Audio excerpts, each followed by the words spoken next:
apa ini, teman-teman? Sukacita kita itu, ya, sukacita kita itu eh, memang dia harus memiliki satu eh,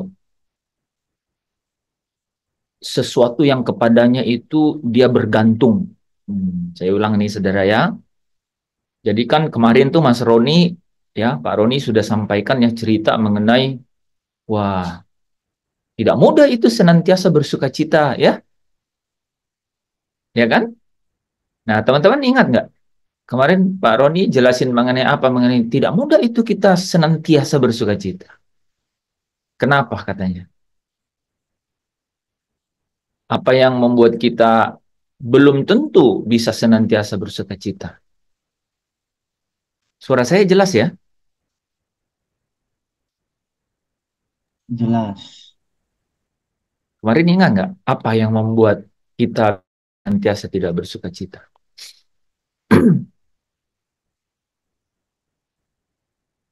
Itu kalau tidak dikuis memang begitu. Nggak bisa dihafal ya. Ya enggak. Tanpa mengingat yang Mas Roni juga, ya udah pertanyaan umum aja. Apa sih yang membuat manusia itu kok nggak bisa senantiasa bersukacita gitu? Apa, saudara? Hmm? Karena bersukacita syarat. Karena apa? Karena bersukacita itu syarat. Oh, jadi tidak bisa senantiasa bersukacita karena dia membuat syarat untuk bisa bersukacita, gitu ya maksudnya ya. Gitu itu maksudnya ya. Jadi tidak bisa senantiasa bersukacita karena dia membuat syarat untuk bisa bersukacita katanya. Wah, itu memang pernyataan yang kita perlu bahas juga ya. Dia membuat syarat untuk bisa bersukacita. Syaratnya itu apa? Jadi orang sering membuat syarat untuk bisa bersukacita. Akhirnya dia tidak bisa senantiasa bersukacita. Nah, tanpa orang membuat syarat itu juga kan sebenarnya keadaan kan, ya. Kemarin kan Pak Roni jelasin tuh, ada sakit penyakit, gitu.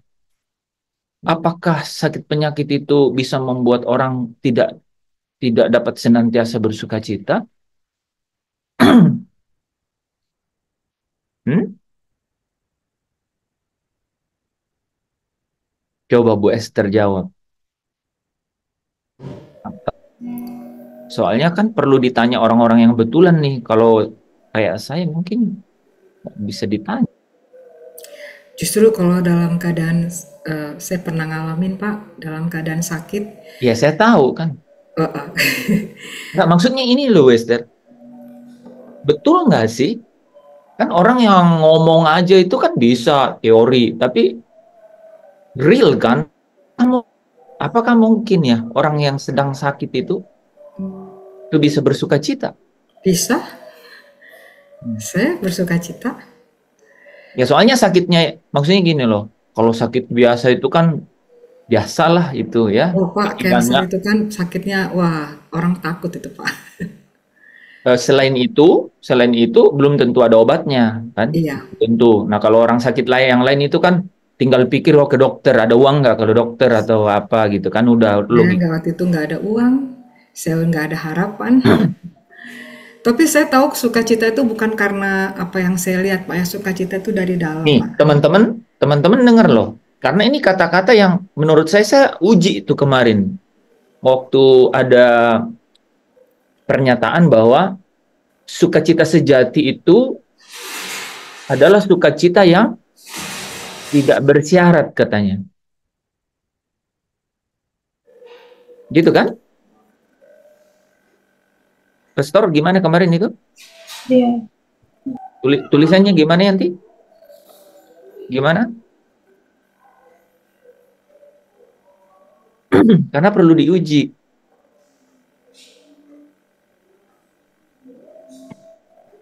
Iya, Tanpa syarat. sukacitanya itu iya tanpa syarat. Kemudian Enggak, yang syarat aja. sukacitanya Apa? Pernyataannya sukacita apa? yang tidak memberikan syarat. Ah, itu.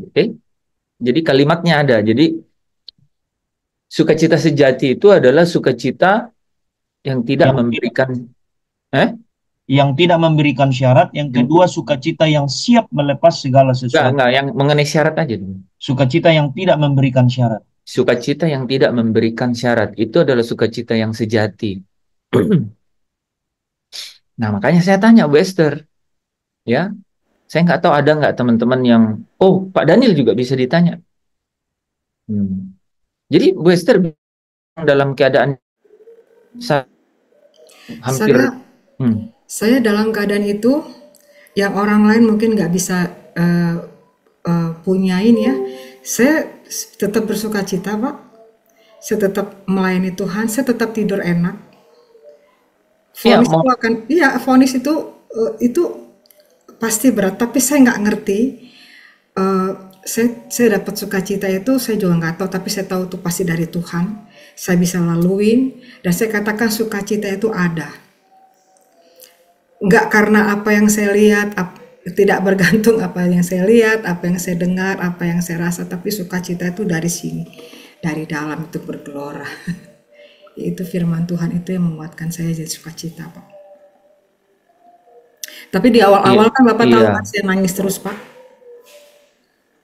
iya. Nah, Bu Esther waktu nangis itu tetap ada sukacita nggak sih? Eh, Sukacita yang saya rasakan saban ada eh, ke Tuhan itu pertama saya dapat sejahtera dulu, Pak, hati saya sejahtera. Ketika itu firman menjadi rema, itulah sukacita ya karena ada janji di balik itu semuanya. Itu yang buat saya sukacita. Nggak bisa saya jelaskan bagaimana proses, tapi saya katakan sukacita itu ada di tengah badai sekalipun ada.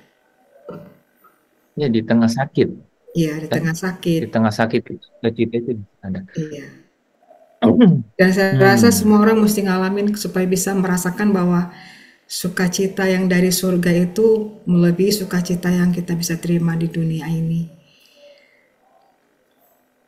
Ya, oke, teman-teman, beberapa kalimat-kalimat yang diucapkan Bu Esther coba perhatiin ya. Sampai Bu Esther bilang gini, sukacita yang dari surga itu tidak dapat kita dapatkan dari sukacita atau tidak kita bisa bandingkan dengan sukacita yang dari dunia ini. Kalau menurut Alkitab memang Yesus yang berkata, sukacitaku kuberikan kepadamu. Apa yang kuberikan kepadamu itu tidak dapat diberikan oleh dunia. Jadi kalau teman-teman perhatikan apa yang Bu Esther katakan, itu memang sebenarnya tidak bisa diberikan oleh dunia, gitu. Jadi kita tidak bisa harapkan itu dari dunia, gitu. Ini untuk mencari, ini untuk ini loh. Ini untuk dapat kita menemukan ketika Yesus katakan, sukacitaku kuberikan kepadamu supaya sukacitamu itu menjadi penuh. Terus Bu Esther tadi bilang gini nih, di awal sih ya pokoknya ada damai. Nah, saya menjelaskan kepada teman-temannya, bedanya damai sejahtera sama sukacita, gitu. Seolah-olah sama ya, hampir-hampir susah dibedakan, kan? Damai sejahtera itu atau damai itu karena saudara tidak bermusuhan lagi. Ingat, itu namanya damai. Gitu. Lawannya damai apa? Ya bermusuhan, gitu. Tidak damai. Jadi kapan kita merasa damai? Kapan kita menikmati damai di dalam batin atau di dalam hati nurani? Kapan? Ketika kita menyadari bahwa kita tidak bermusuhan lagi, gitu. Dan itu bukan di alam pikiran kita, itu ada di hati nurani kita, gitu. Nah, damai itu kita rasakan hanya nih. Jadi nih bedanya damai sejahtera, sukacita sama bahagia. Semua orang bisa merasakan bahagia, semua orang. Hanya orang yang diperdamaikan dengan penciptanya yang ada damai sejahtera dalam hatinya. Gitu. Yohanes 14 ayat 27. Ya, damai sejahteraku kutinggalkan bagimu. Gitu. Itu damai itu. Gitu. Jadi damai itu waktu orang nih baru dibaptis. banyak sekali orang yang mengekspresikan bahwa waktu dia dibaptis itu dia merasa damai. Itu bukan sukacita, gitu. Itu bukan sukacita. Makanya dalam bahasa Inggris sukacita itu joy, joy. Makanya dari joy itu muncul kata rejoice. Jadi seolah-olah joy yang diulang-ulang gitu. Jadi memang ada satu eh, dinamika gitu, dinamika kegerakan gitu atau sesuatu yang terjadi sehingga sukacita itu muncul. Tadi Bu Esther sampai bilang begini, ketika saya mendengarkan firman itu katanya, ah betul, dari situ itu sukacita. Maka ada istilah sukacitamu penuh. Oh berarti ada sukacita yang nggak penuh. Loh kalau dibilang penuh berarti ada yang nggak penuh, jelas. Kok bisa? Ya kalau ada yang tidak penuh dan ada yang penuh berarti ada progresivitas, ada sesuatu yang terus bertambah, berarti bisa. Nah itu dari mana? Berarti itu ada satu reaksi. Maka ada aksi. Aksinya adalah sukacita. Gitu. Ada reaksi gitu yang terjadi.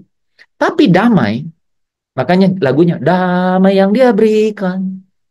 Kita nggak bisa usahakan. Ingat itu tuh. Jadi kita tuh rasa damai itu ketika kita tahu bahwa kita ini sudah diperdamaikan.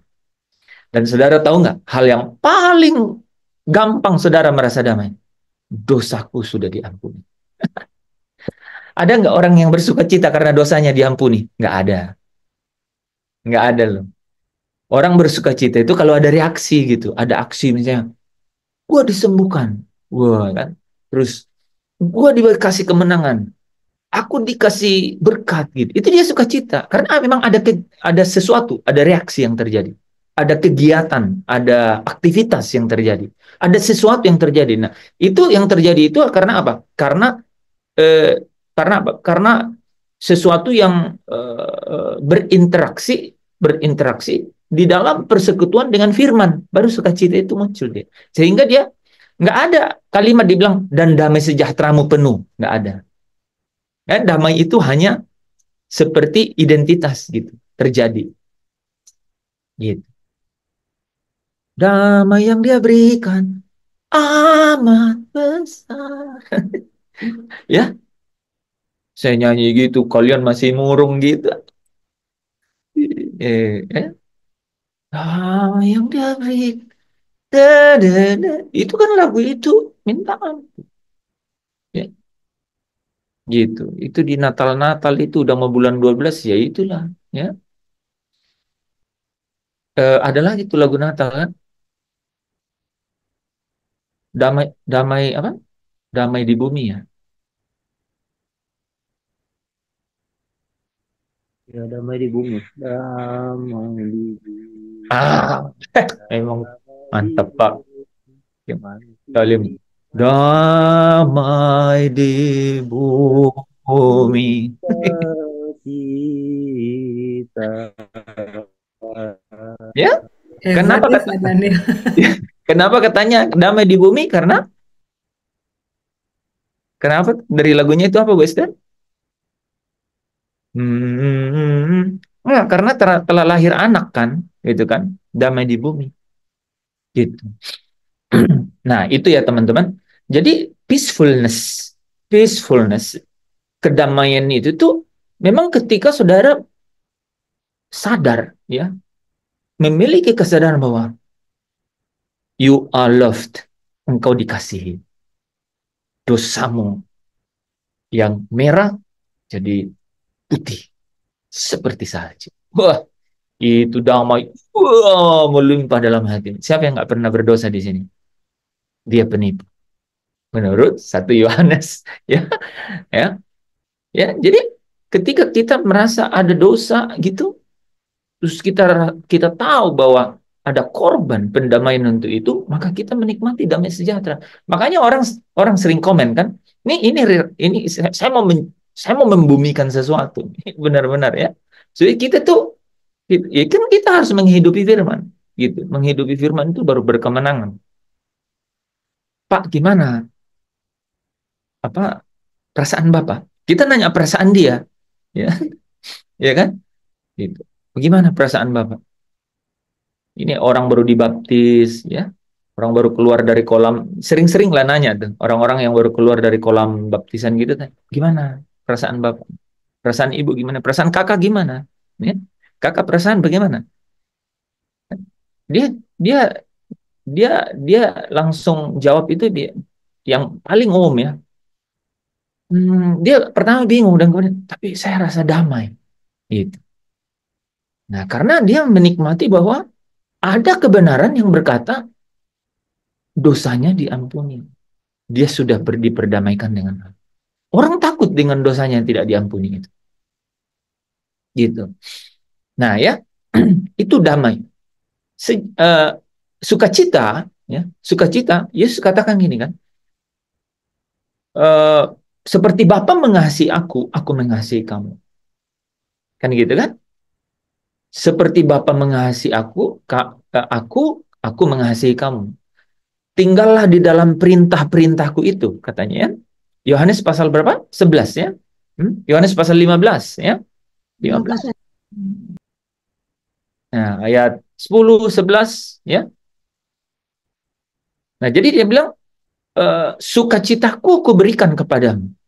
Jadi yang dimaksudkan Yesus sukacitanya diberikan kepada kita adalah sesuatu yang dia telah jalani itu. Ketika dia apa? Ketika dia tunduk dan taat kepada apa yang menjadi kehendak Bapaknya. Gitu.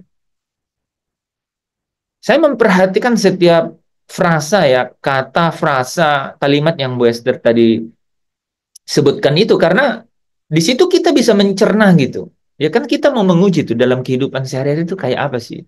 Gitu. Dia mulai dengan kata bahwa eh, ada damai sih di hati gitu. Mula-mulanya. Yaitu kebayang kan? Memang mula-mulanya damai gitu. Bahwa saudara itu tidak ditinggalkan. Saudara itu bukan orang yang tidak layak mendapat, yang tidak layak dikasihani. Tetapi saudara mendapat belas kasihan. Gitu. Jadi di dalam keadaan orang terpuruk, di dalam keadaan orang di dalam belenggu kekelaman, kegelapan gitu, yang paling penting, yang paling pertama gitu, yang benar-benar dia butuhkan adalah ada orang yang merangkulnya, ya. Dalam keadaan tidak seperti tidak dikasihi, tapi mendapat belas kasihan gitu, mendapat kemurahan gitu, tidak ditinggalkan, ya kan? Tetapi disertai gitu. Itu dulu, gitu, teman-teman. Jadi Bu Esther bilang tidak ada ini, tidak ada ini, tidak ada ini. Pertama merasa damai gitu, bahwa dia tidak sendiri. Dia tidak sendiri menghadapi itu. Muncul yang namanya itu damai sejahtera. Makanya lagu itu ingat aja saudara ya, damai yang dia berikan aman besar. Dan itu asosiasi atau kita itu terhubung dengan apa? Korban Kristus yang menjadi pendamaian. Saudara tahu kan konsekuensi logisnya itu? Konsekuensi logisnya adalah roh Allah berdiam di dalam saya dan saudara. Itu. Dan ketika roh Allah itu berdiam di dalam kita, maka apa saudara? Kita menikmati janji. Gitu. Yaitu apa? Roh Kudus. Ya. Roh Kudus itu sendiri, roh Allah itu sendiri, itu berdiam di dalam kita. Dan itu adalah apa? Katanya apa? Itu jaminan. Itu. Itu jaminan. Jadi damai sejahtera itu, makanya damai sejahtera itu tidak bisa dikaitkan dengan yang lain. Gitu. Oke? Nah, sukacita itu ketika kita bertumbuh dari dasar itu. Ya. Bertumbuh dari dasar itu. Dasar sebagai orang yang dikasihani, mendapat belas kasihan, gitu kan, mendapat kemurahan dalam satu kata anugerah, gitu kan, kasih karunia, gitu.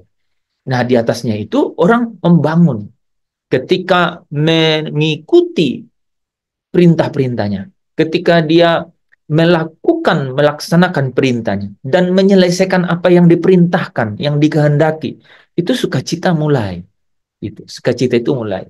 Karena sukacita itu adalah joy, kegirangan gitu. Nah, seperti di belakang ini kan. Eh, Apa itu? Sebab dia hidup ada hari esok. Kita kita lagi membayangkan apa? Ya karena dia bangkit. Dia menang di atas kematian. Dia menang di atas maut, kan? Gitu. Ada sesuatu yang kemudian ada sesuatu yang adalah hasil dari mengikuti perintahnya, gitu. Ya, itu saudara tangkap setiap kali saudara. Jadi kalau mau bersuka cita, pasti dimensinya adalah Anda sedang menyelesaikan satu perintah Tuhan. Anda sedang menyelesaikan eh,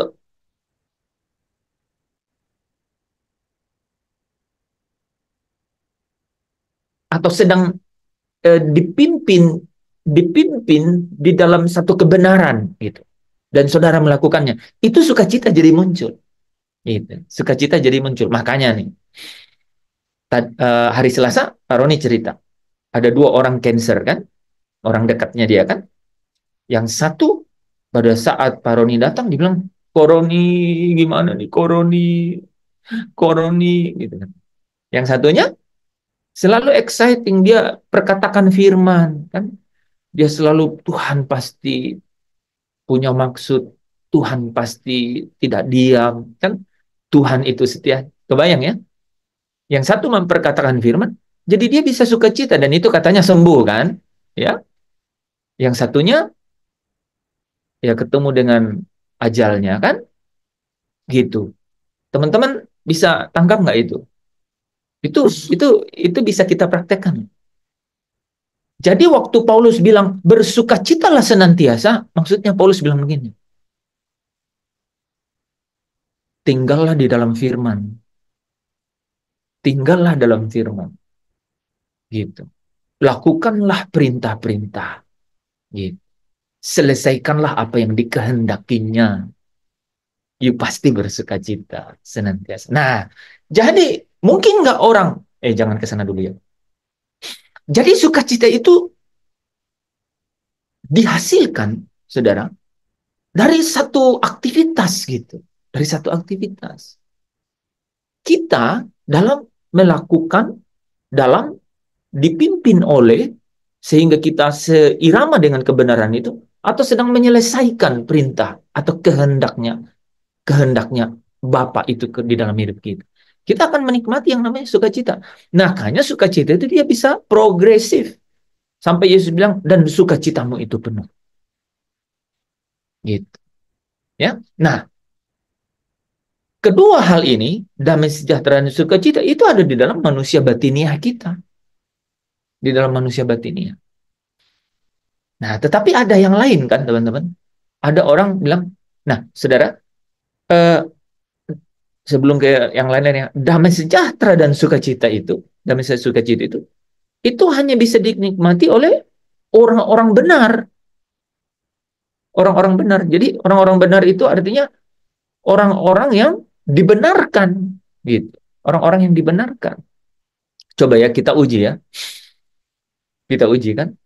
Apakah sukacita itu, ya? Apakah sukacita itu, kan kemarin dijelaskan juga itu, sukacita itu bisa dialami oleh orang-orang dunia. Teman-teman kalau lihat orang dunia, sebenarnya yang dia nikmati itu atau yang diekspresikan itu adalah kegirangan. Mereka itu bergembira, ya. Mereka bergembira, mereka bahagia dan mereka gembira, gitu. Makanya pasti jarang, hampir saya tidak pernah dengar orang yang tidak ikut Yesus terus ngomong sukacita, gitu. Terus ngomong damai sejahtera, gitu. Ya, karena memang 2 kata itu, ya, irene, ya, dalam bahasa sejahtera, ya, ada yang baca Yohanes 14 ayat 27 biar kita dengar. Yohanes 14 ayat 27, damai sejahtera kutinggalkan bagimu, damai sejahtera kuberikan kepadamu, dan apa yang kuberikan tidak seperti yang diberikan oleh dunia kepadamu. Jelas. Janganlah gentar dan gentar hatimu. Jelas kan? Gitu. Jadi tidak seperti yang dunia berikan kepadamu, gitu. Dan yang menarik dikaitkan dengan jangan gelisah dan jangan gentar hatimu, gitu, ya. Oke. Itu yang pertama ya. Yang kedua, sukacita. ya, sukacita ya. Yohanes 15 ayat 11 ya.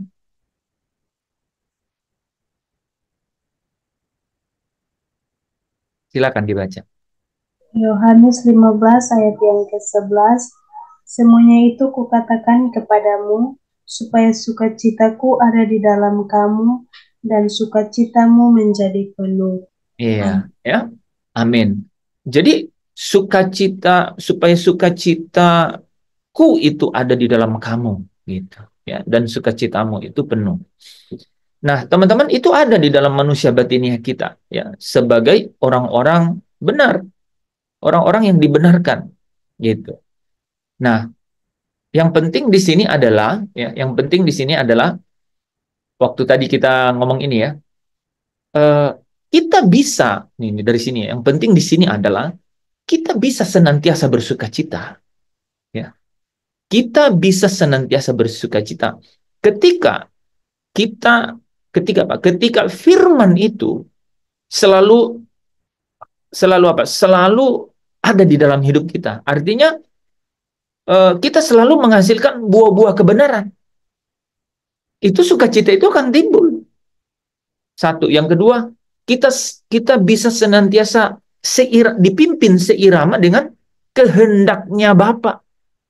Gitu. Seirama dengan kehendaknya Bapa. Artinya kita tidak mengikuti keinginan daging. Kita tidak mengikuti gaya hidup dunia, kenikmatan dunia gitu. Kita pasti akan menikmati sukacita. Nih, teman-teman, contoh ya, contoh. Contoh ya. Saudara dicaci maki menurut Injil, kitab Injil. Saudara dicaci maki. Tapi saudara berdoa untuk orang yang mencaci maki saudara. Itu sukacita itu bisa timbul dalam hati. Itu sukacita yang Yesus katakan tadi itu. Sukacitaku kuberikan kepadamu. Maksudnya apa? Aku ini telah, makanya di ayat sebelumnya itu bicara mengenai perintah Allah. Perintah Bapa. Gitu. Jadi sukacitanya Yesus itu maksudnya sukacita yang dihasilkan dari dia taat mengikuti kehendak Bapaknya dan menyelesaikan pekerjaan Bapaknya. Itulah sukacitanya, gitu. Ya, itulah sukacitanya. Nah, sukacita itu kita bisa nikmati kan kita kan pasti mau nih, semua nih. Kita pasti mau bersukacita. Aku mau bersukacita ya. Kuncinya satu. Kuncinya satu. Ketika firman itu benar-benar bisa berakar di dalam kita dan berbuah.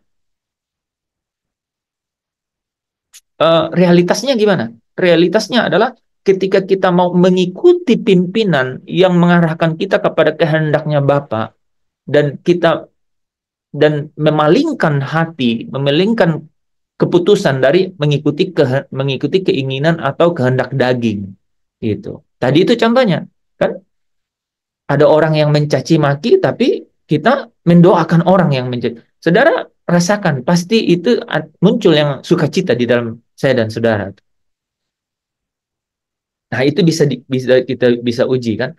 Yang ketiga, yang terakhir itu adalah sukacita itu akan semakin penuh kalau kita semakin bisa menyelesaikan apa yang dikehendaki Bapa di dalam hidup kita.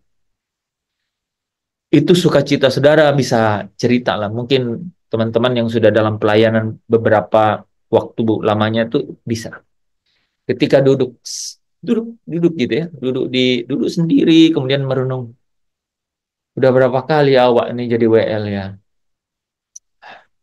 Sukacita itu muncul. Jadi saudara bisa buktikan kata-kata saya itu begitu dia. Terus mungkin udah berapa kali aku khotbah ya gitu. Sukacita itu kok muncul sendiri ya?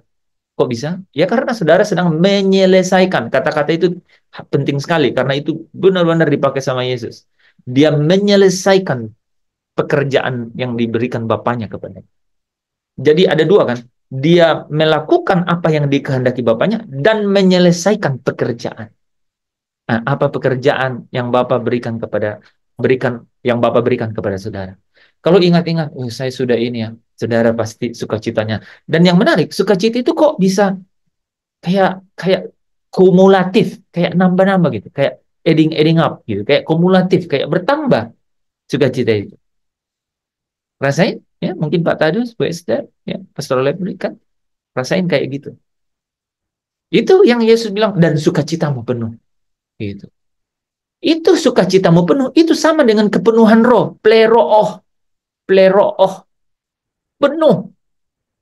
Penuh itu artinya apa? Standarnya apa? Standarnya adalah Kristus. Kepenuhan. Bagaimana Kristus kepenuhan sukacita? Seperti itulah kita. Bagaimana Kristus itu dipenuhi Roh Kudus? Ya, seperti itu. Gimana Kristus kepenuhan kealahan? Ya, seperti itulah harusnya. Ya, makanya Mira Efesus 4 ya. Yesus 4 ayat 24. Iya, tingkat kepenuhan itu di situ ya. Sesuai dengan kepenuhan Kristus. Tingkat pertumbuhan sesuai dengan kepenuhan Kristus. Atau 3 ayat 19. Gitu. Jadi selalu tuh. Nah, saudara, ya, ini saya ulang sedikit sebagian di situ ya. Itu soalnya itu penting gitu. Penting dan buat saudara, ketika kita di dalam Zoom ini, apa sih yang sedang kita apa sih yang sedang kita cari, saudara? Kan pencarian kita udah berakhir katanya di dalam Kristus. Kita nggak googling apa-apa lagi kan? Betul nggak sih? Kan kita udah pencarian kita. Perhentian yang sempurna. Kan udah perhentian. Hadiratmu, Bapa. Kan udah di situ. Terus, what we are doing here now?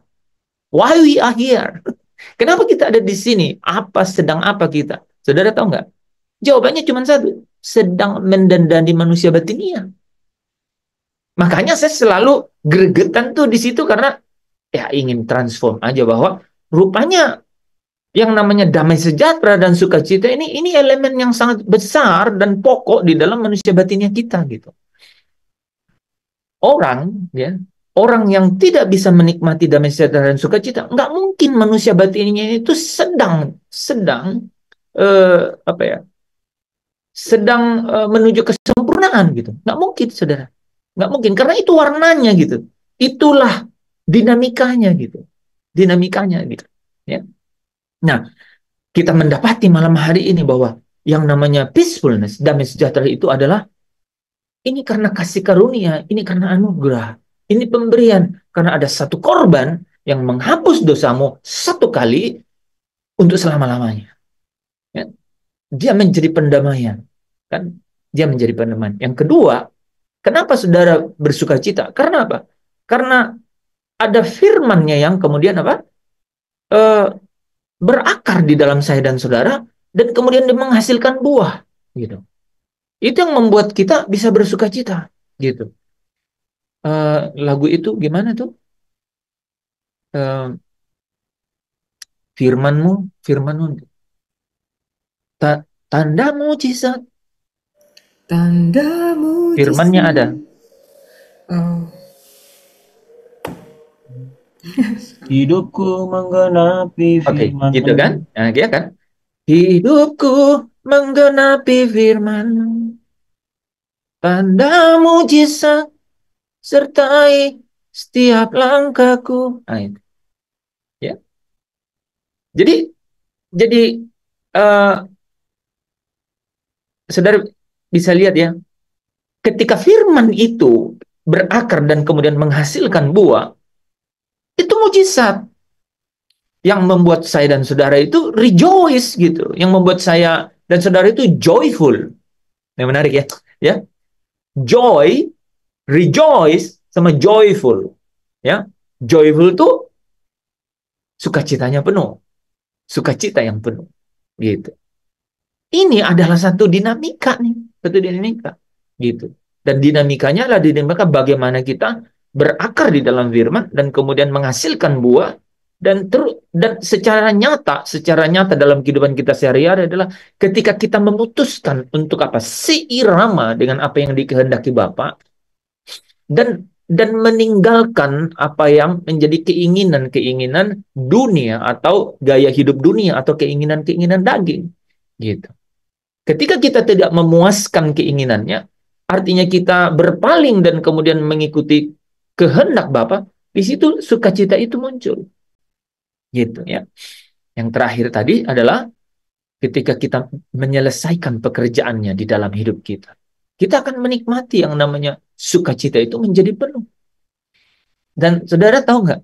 Semua kegiatan, semua aktivitas itu, semua kegerakan itu sedang memoles manusia batinia, saya dan saudara. Itu yang namanya jiwa.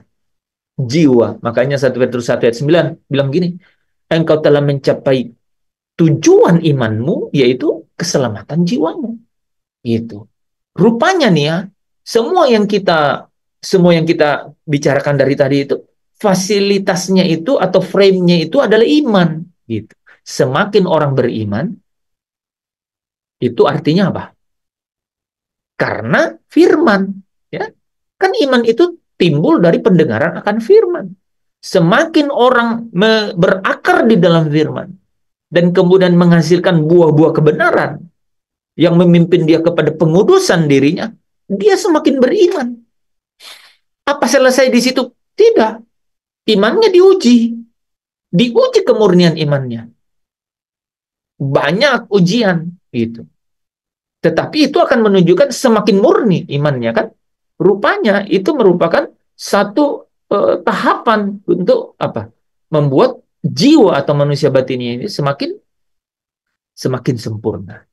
Makanya iman yang sempurna akan memimpin kepada jiwa yang sempurna. Nah, engkau telah mencapai tujuan imanmu, yaitu keselamatan jiwamu. Siapa yang diselamatkan menurut Yakobus pasal 2 itu? Orang-orang yang imannya sempurna.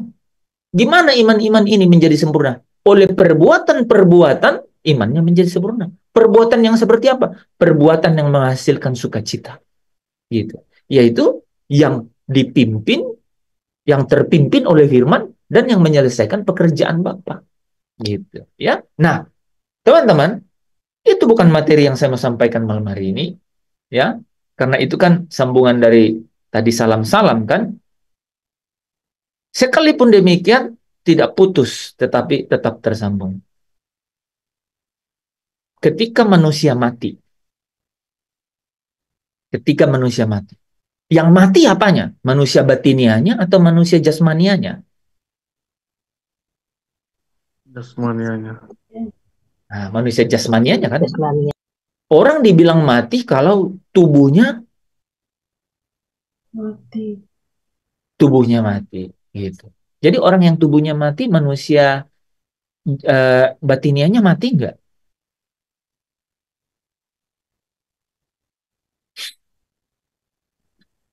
Tidak. Oke, kita bandingkan ya. Lazarus orang kaya. Kan itu doang perumpamaan dalam Alkitab. Lazarus itu tubuhnya mati enggak?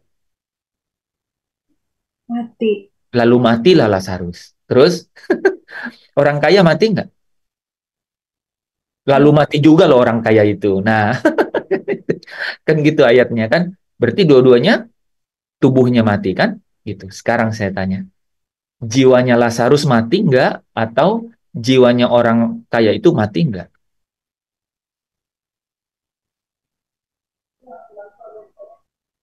Enggak, soalnya bisa diskusi. Nah, sekarang kita balik bertanya. Apa yang dimaksud mati di tubuh itu? Kalau itu jelas lah ya, semua metabolisme berhenti, napas berhenti, peredaran darah berhenti, semua interaksi atau kontraksi otak berhenti, memori berhenti, semua berhenti. Itu kan namanya mati tubuh, ya kan? Sekarang mati jiwa apa? Jiwa bisa mati nggak?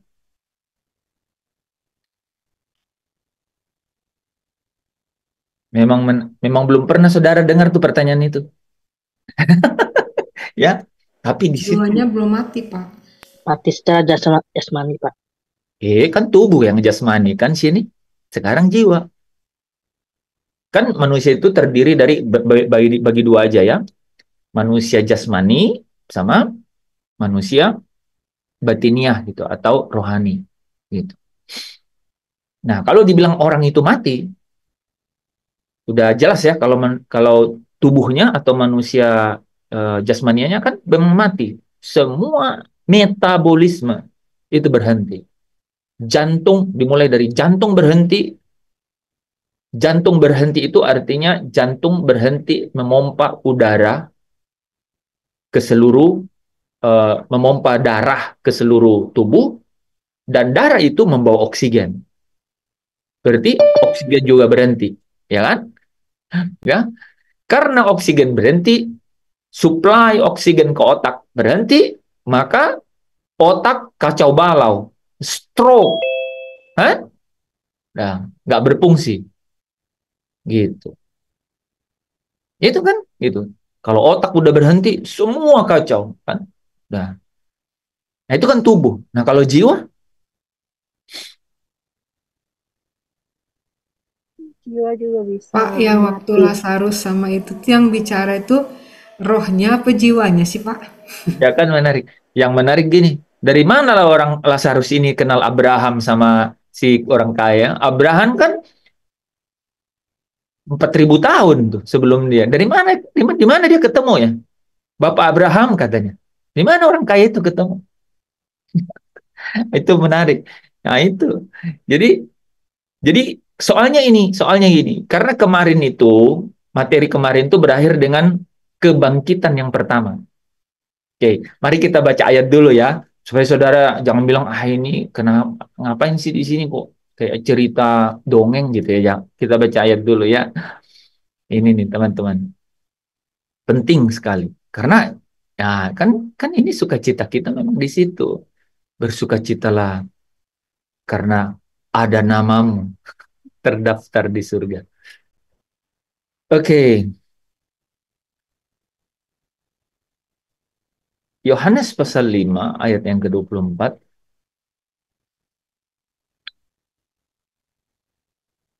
Aku berkata kepadamu Yesus, ya, sesungguhnya barang siapa mendengar perkataanku dan percaya kepada Dia yang mengutus aku, ia mempunyai, duh, bentar ya. Oke. Dia mempunyai hidup yang kekal dan tidak turut dihukum. Sebab apa katanya? Ia sudah pindah dari dalam maut ke dalam hidup. Ia sudah pindah dari dalam maut ke dalam hidup. Ini apa maksudnya? Maksudnya adalah Ia telah melepaskan kita dari kuasa kegelapan dan memindahkan kita ke dalam kerajaan anaknya yang kekasih. Nah, yang menarik ayat terakhir. Jawab Yesus, akulah kebangkitan dan hidup. Barang siapa percaya kepadaku, sama dengan ini ya. Barang siapa yang mendengarkan perkataanku dan percaya, barang siapa percaya kepadaku, ia akan hidup walaupun ia sudah mati. Perhatikan kata ini, saudara. Ia akan hidup walaupun ia sudah mati. Ketika penjahat yang ada di samping Yesus itu bilang, ingatlah akan aku kalau engkau datang sebagai raja. Sebagai raja. Uh, bentar ya, kita balik dulu ke ayat tadi ya. Di sini dibilang gini loh. Kalau dibilang kerajaan anaknya siapa dong? Sebagai apa?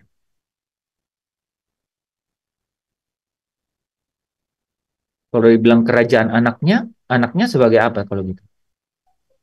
Pendamai. Sebagai raja dong. Raja. Gimana sih? Aku ingat ya, pertanyaan saya itu jangan kalian pikir jauh. Pokoknya sederhana kalau pertanyaan saya. Kadang-kadang jawabannya ada dalam pertanyaan. Ya? Kan gitu kan kerajaan anaknya. Berarti anaknya sebagai raja kan? Nah, kan anaknya sebagai raja. Anaknya sebagai raja ya. Gitu. Uh, ia ia akan hidup walaupun ia sudah mati.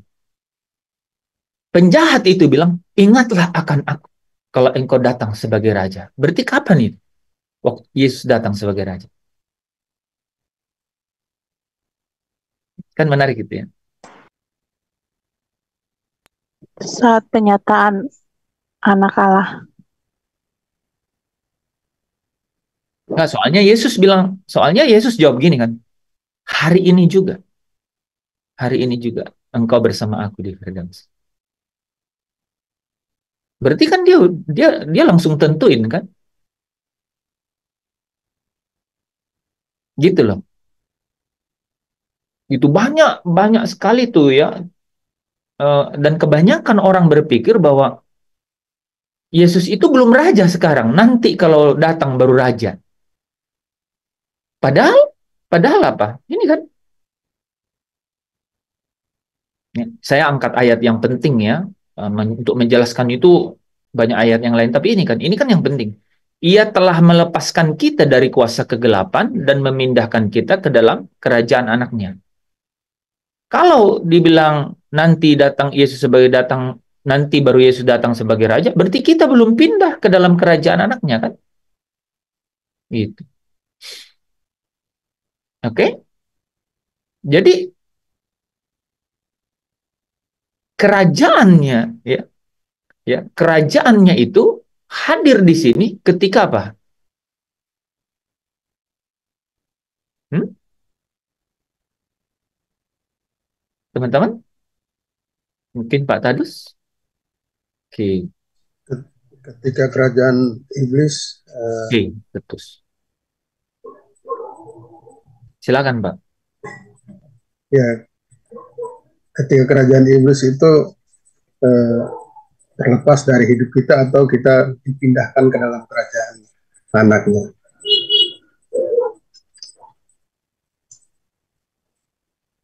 Lukas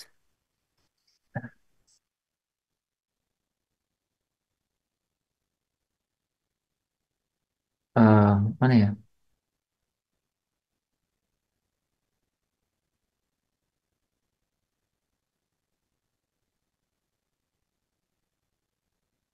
Kerajaan Allah itu ada di antara kamu. Oh, Matius ya.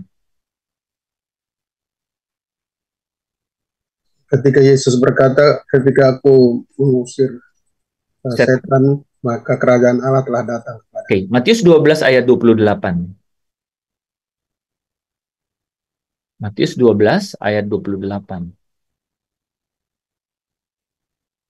Tetapi jika aku mengusir setan dengan kuasa roh Allah, maka sesungguhnya kerajaan Allah sudah datang kepadamu. Lukas 11 ayat 20. Tetapi jika aku mengusir setan dengan kuasa Allah, maka sesungguhnya kerajaan Allah sudah datang kepadamu. Ya. Ada banyak ayat deh rupanya ya. Nah, teman-teman ini penting karena ini berkaitan dengan pembahasan kita terakhir, kebangkitan yang pertama. Kebangkitan yang pertama. Penting banget loh. Ini gini nih. Kita balik ke yang umum-umum dulu ya. Mungkin Pastor Lepri, Bu Esther, Pak Tadus sering lihat ya, Bu Nur, kalau di rumah duka, gitu. Dia sudah ada di tempat Bapa di surga, kan gitu. Gitu kan? Datanglah kerajaanmu di bumi seperti di surga. Nanti kita bahas itu ya. Nah, apa itu? Kenapa kita bisa ngomong kayak gitu? Kok yakin banget gitu? Itu benar, tapi kenapa? Gitu. Ya kan? Kenapa kita bilang bahwa kalau orang Kristen mati itu udah bersama Bapa gitu. Kenapa bisa begitu? Karena ini nih teman-teman nih.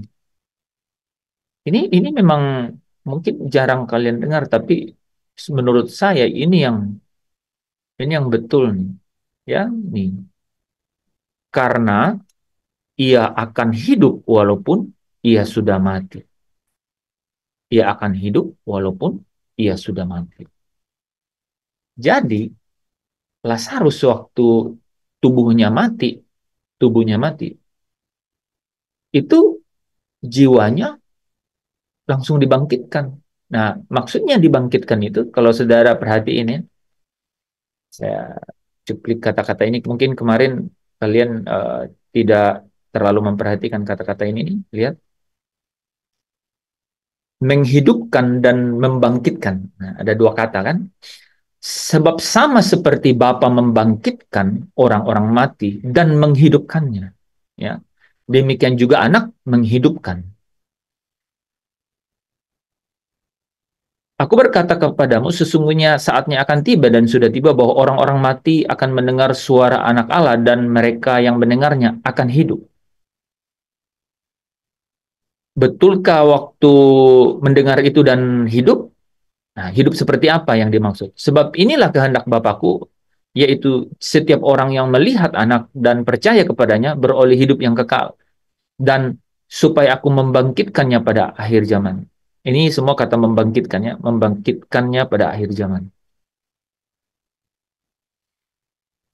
Jadi Lazarus waktu mati dan orang kaya waktu mati, tubuhnya dua-duanya mati. Ya, orang di dunia bisa menyaksikan. Tetapi ada yang menarik, saudara. Jiwanya Lazarus itu hidup, dihidupkan. Jiwanya orang kaya itu mati. Nah, pengertian mati dan hidup di dalam jiwa beda dengan pengertian mati dan hidup di dalam tubuh. Gitu ya. Perbedaannya di mana? Kalau di dalam tubuh ada yang namanya mati dan ada yang namanya bangkit. Makanya ada kebangkitan tubuh, tapi tidak ada kebangkitan jiwa. Yang ada adalah jiwanya hidup. Gitu kan?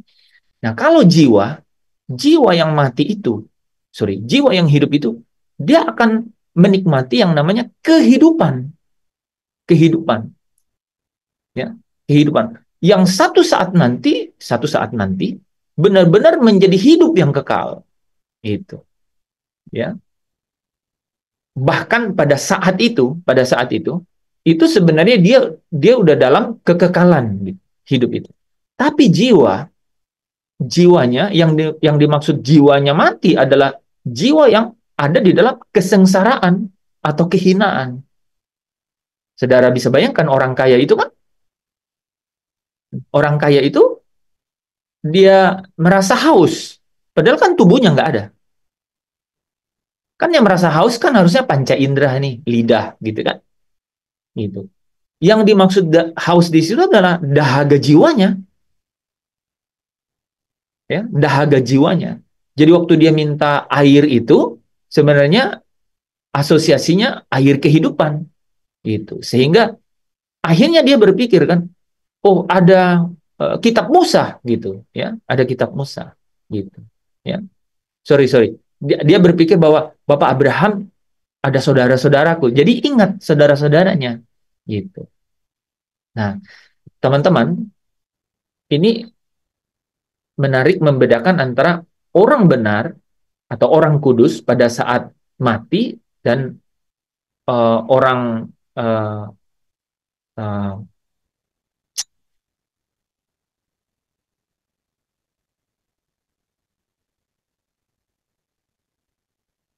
orang apa ya namanya ya? Jadi lupa saya. Orang benar dan orang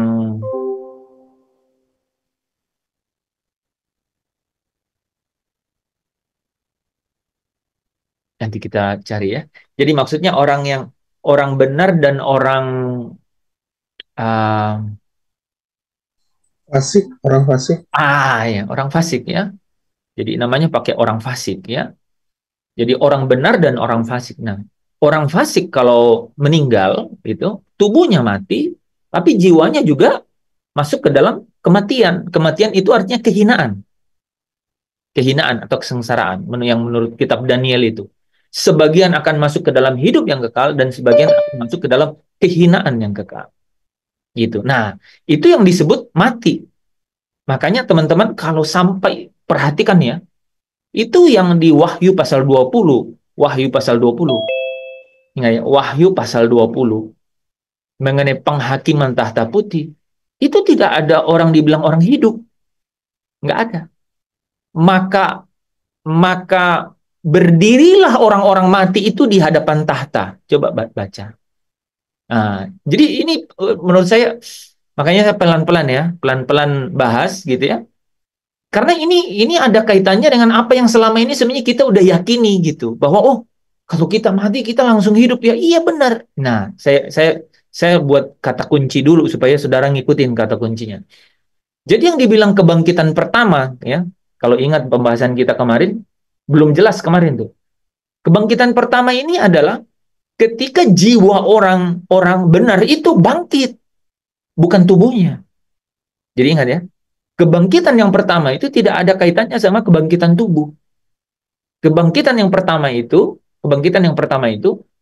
kalau saudara lihat di Wahyu pasal 20, maka aku melihat jiwa-jiwa di bawah mesbah. Gitu. Jiwa-jiwa ini di bawah mesbah.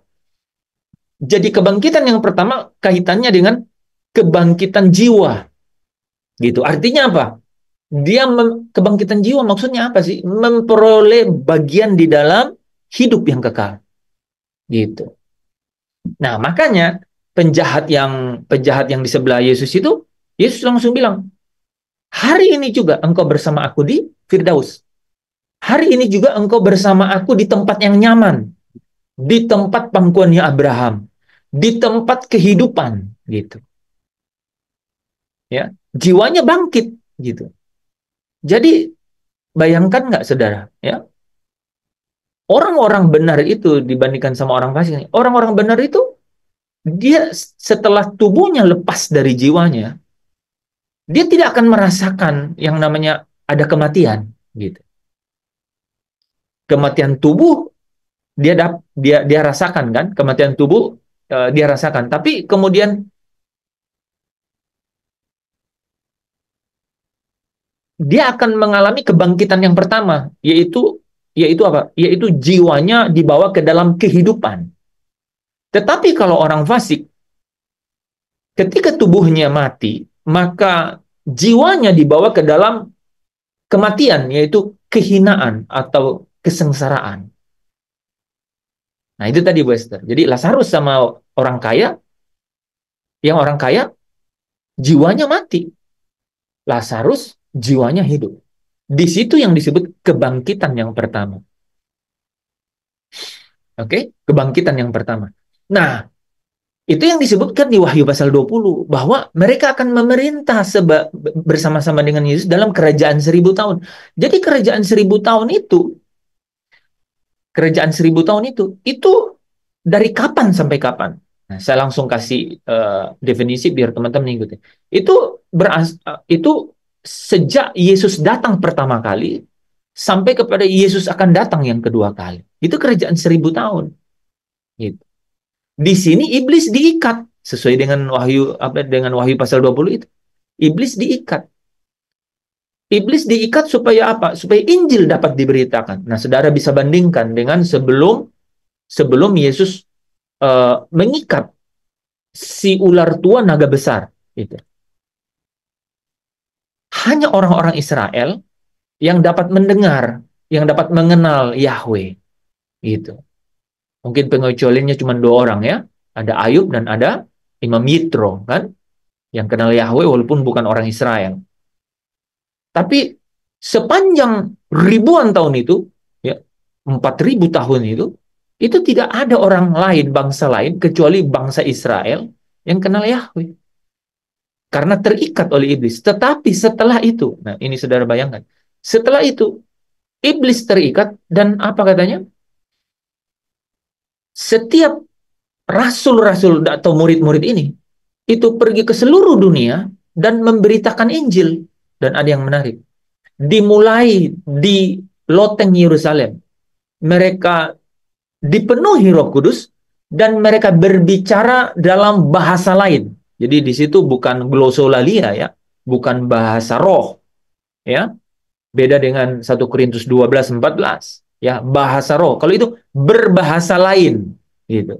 Artinya mereka bisa berbahasa kemana kan? Kemana mereka akan memberitakan Injil gitu. Jadi Injil terbuka.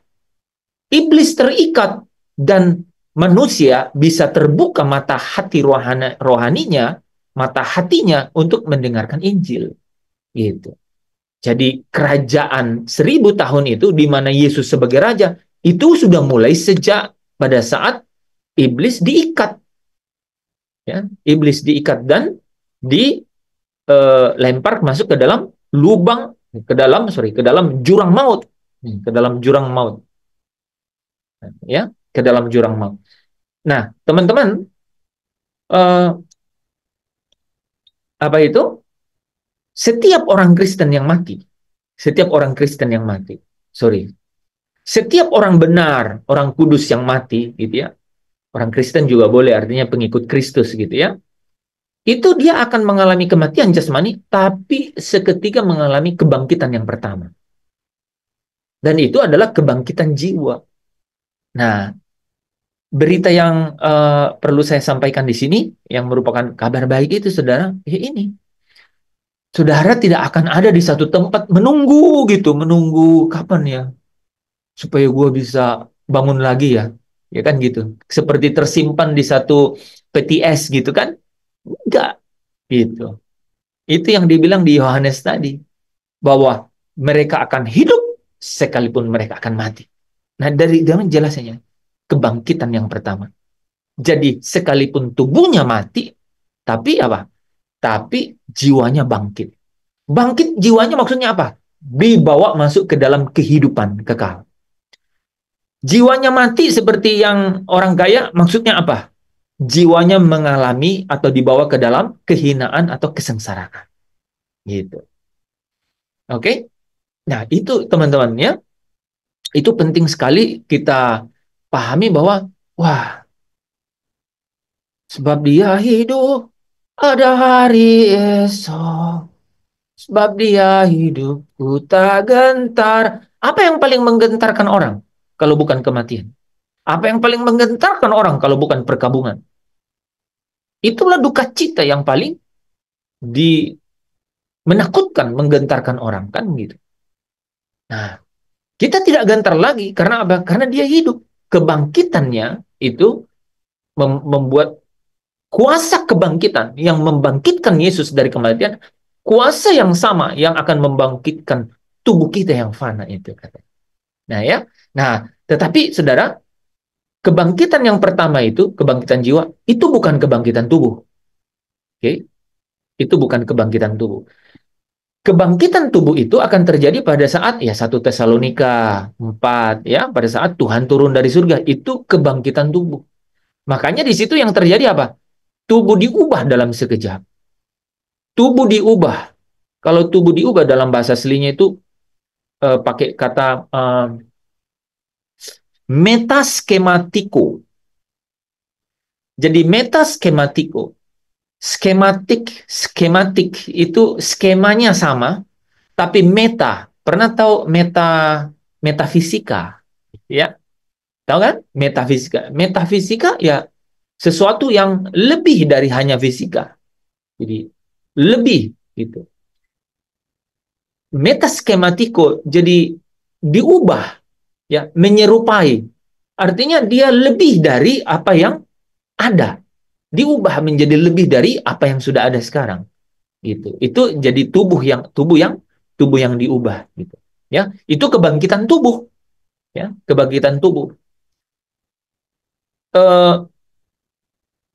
Yang binasa menjadi tidak binasa gitu. Kebangkitan tubuh. Tapi kebangkitan pertama itu bicara mengenai kebangkitan jiwa. Makanya kalau saudara baca Wahyu pasal 20 itu ya, kita baca ya. Wahyu pasal 20 ayat 4 sampai ke 6 ya.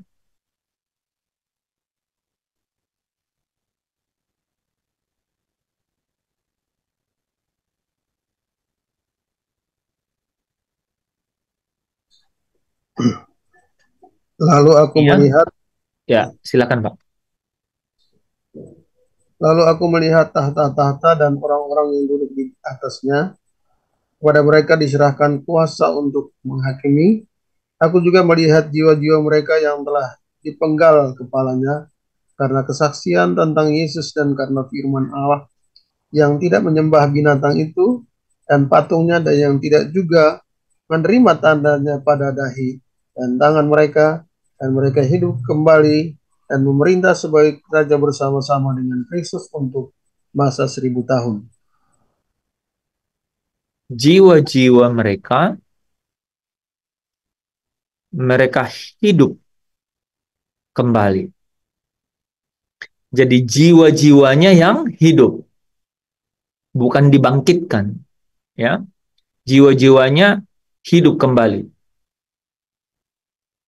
Inilah kebangkitan pertama. Gitu. Jadi kebangkitan pertama itu kaitannya sama jiwa. Makanya di sini bisa jelas nih ya. Nih ya.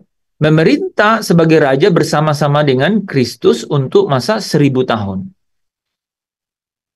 Tetapi orang-orang mati yang lain tidak bangkit sebelum berakhir masa 1000 tahun itu. Gitu ya. Orang-orang mati yang lain tidak bangkit sebelum berakhir masa 1000 tahun itu. Inilah kebangkitan pertama. Jadi sebelum Yesus datang kembali yang kedua, ya, tidak ada orang-orang mati ini yang bangkit. Ya. Berbahagia dan kuduslah ia yang mendapat bagian dalam kebangkitan pertama. Kematian yang kedua tidak berkuasa lagi atas mereka. Nah, ini kita udah bahas kemarin ya, kematian yang kedua. Nah, makanya teman-teman kalau perhatiin ayat ini ya, 11 sampai 15 ya.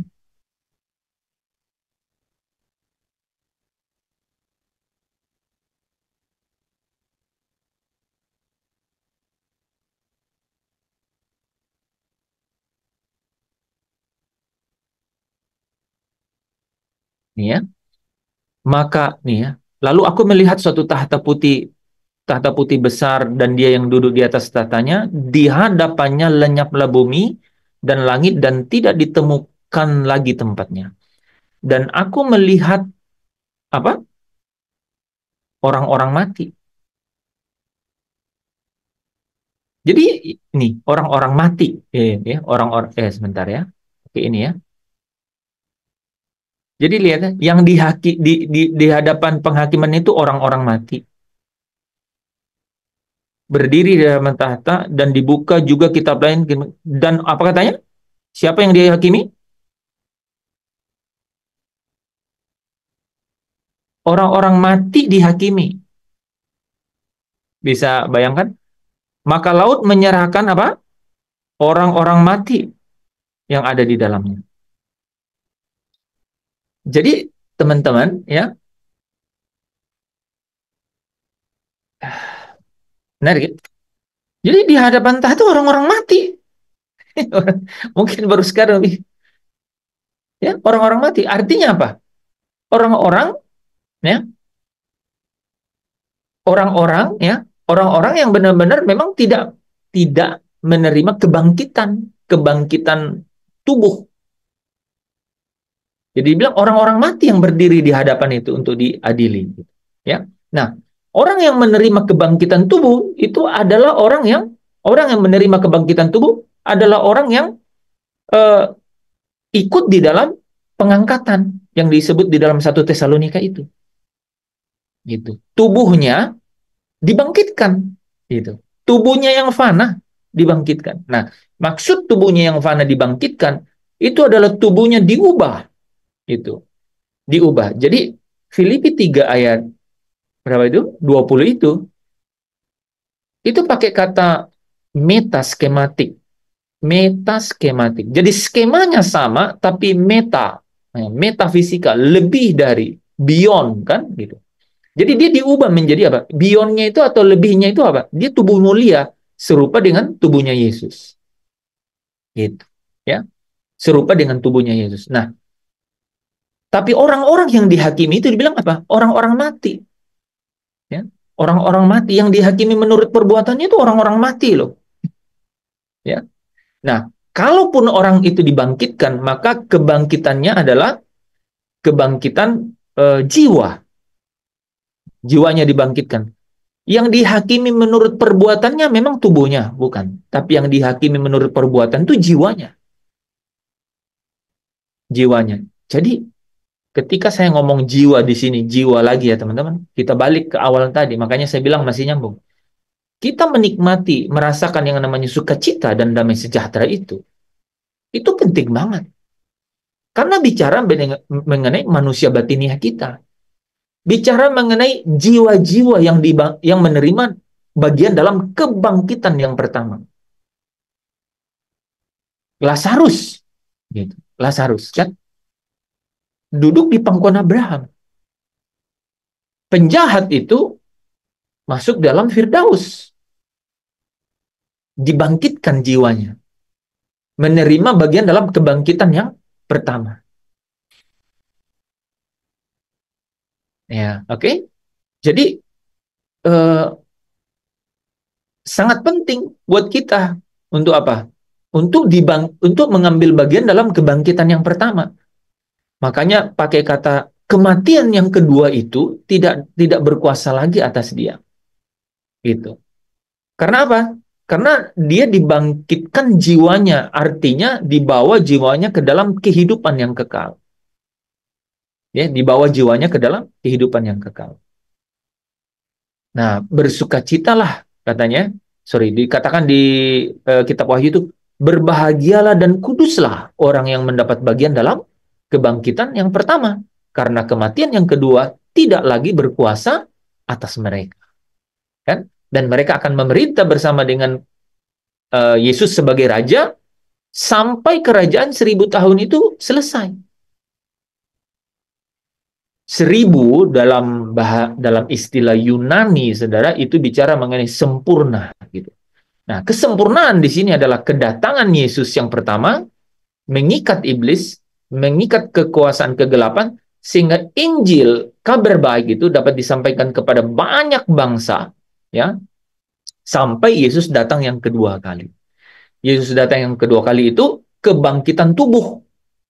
Makanya mungkin teman-teman ada yang pengakuan iman rasuli ya. Aku percaya kebangkitan tubuh.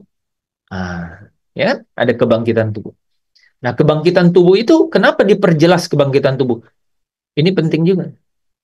Memang semua orang dibangkitkan, tapi terbuktikan di Wahyu 20 orang-orang mati. Jadi yang dibangkitkan apa? Jiwanya dibangkitkan, kesadarannya dibangkitkan untuk dihakimi. Tapi yang memperoleh kebangkitan tubuh itu adalah orang yang akan apa? Bersama dengan Yesus. Hanya orang-orang itu yang akan menerima kebangkitan tubuh. Nah, ya betapa bersukacitanya saya dan saudara gitu. Jadi kalau kita katakan bersukacitalah senantiasa itu salah satunya adalah bersukacitalah dalam pengharapan. Pengharapan untuk apa? Pengharapan untuk melihat dia dan melihat dia dalam keadaannya yang sebenarnya. Menjadi sama seperti dia dan melihat dia dalam keadaan yang sebenarnya. Gitu kan? 1 Yohanes 3 ayat 3. Menjadi sama seperti dia dan melihat dia dalam keadaannya sebenarnya. Memiliki tubuh serupa dengan tubuhnya yang mulia dan dapat melihat dia dalam keadaannya yang sebenarnya. Ketika saudara dan saya